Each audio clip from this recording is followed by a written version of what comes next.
termo globalismo em inglês, já é usado e era usado pelos autores liberais americanos para explicar, entre outras coisas, a expansão do neoliberalismo no mundo pós-Guerra Fria, pra você ter uma ideia.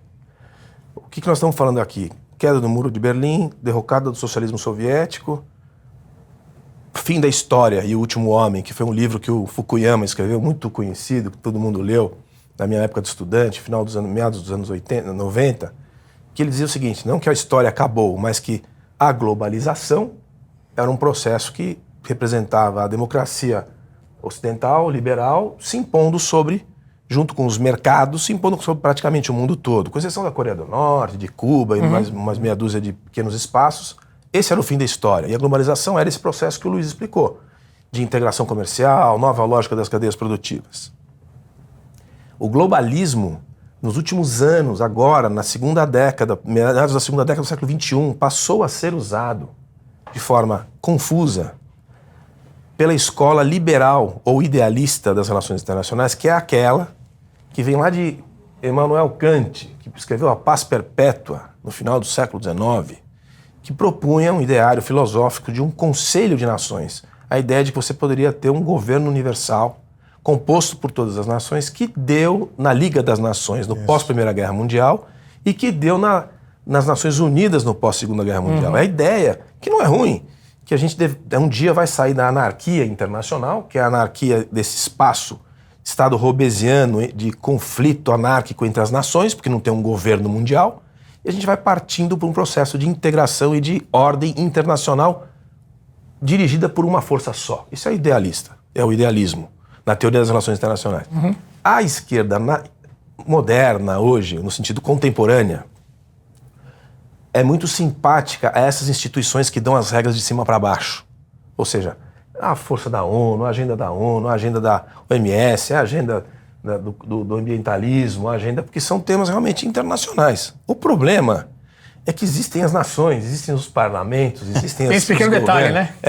E esse conflito permanente, que é a graça do estudo das relações internacionais, ele é pendula. Então a gente teve um período aí, na primeira década do século XXI, que foi muito favorável a essa coisa das integrações regionais, a União Europeia, Tratado de Maastricht, depois a integração monetária e tal. Agora, nesse momento que a gente está no pêndulo para o outro lado.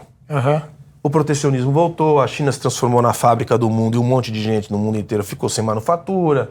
A nova lógica das cadeias produtivas depende dos chineses, em boa parte. A pandemia trouxe o problema do supply chain, né, das cadeias de suprimento.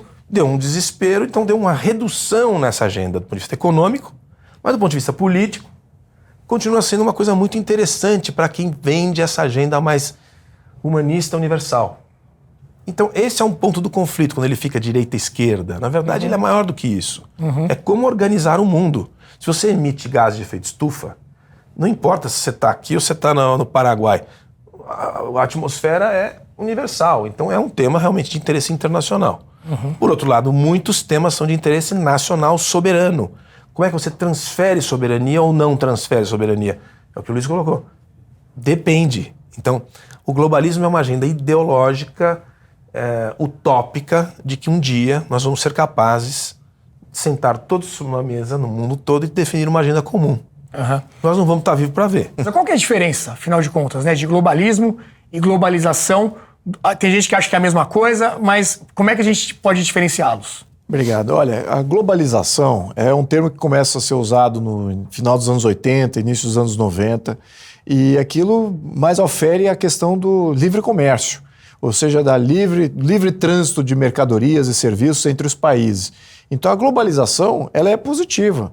Do ponto de vista econômico, os países se dedicam àquilo que eles são mais especialistas, têm mais competências, têm mais valor agregado e se desvinculam de outros serviços e produtos que não são exatamente a sua competência, deixando que o livre comércio flua, e quem está ganhando com isso é a população local, porque pode usufruir do bem e do melhor, no menor custo possível no seu próprio país. Então, essa era a perspectiva da globalização. Então, era mais do ponto de vista econômico, né, e também de melhoramento de comunicação e interoperabilidade de navegação e de conectividade, de uma série de agências de informação, etc. Então a globalização era para isso, ou seja, movimento de informação, economia e trânsito de mercadorias e serviços. Então, extremamente positivo. Agora, o globalismo é um movimento político. É um movimento político de integração de todos esses países que estão nessa cadeia econômica para que hajam normas semelhantes, haja um comando central no comando das agendas políticas, da criação até do que é o certo, o que não é o certo. Ou seja, na minha opinião, e na opinião de muitos que surgiram aí nas últimas décadas, isso é um movimento mais recente, ao menos à luz da sociedade. É um movimento também muito antigo, né? Começa lá atrás, como eu falei, no início lá do século XX. No entanto, ele sempre foi um movimento político que trabalhava pelas sombras, né? Não estava muito visível essa ideia de criar um poder global e tal. Mas agora, nos últimos 20 anos, se tornou extremamente visível e, na minha opinião, como cientista político, acho que tem que ser combatida, né, em todos os sentidos. É um movimento ainda, não existe um poder global, mas tem que ser combatido, porque é o mais distante possível do que seria a questão da democracia ou a questão do Estado de Direito. O globalismo, ele viola a ideia de você ter uma democracia pujante, entre esses termos aí, depois a gente fala sobre isso. Esse termo está maculado aí. Mas de você ter uma democracia de fato efetiva, com o Estado de Direito de fato efetivo, porque no conceito tradicional de Estado de Direito, democracia e cidadania, existe o contexto local, de você dar soberania à localidade, ao território, ao país, a soberania do país ou daquele território. O globalismo é contra as nacionalidades, é contra as identidades nacionais, é contra os poderes estabelecidos para proteger essa cidadania local. Então, temos que combater, sim, o globalismo. E porque o globalismo está em crise, está mais evidente, estamos tendo problema da globalização, que é a parte econômica de toda essa fábrica.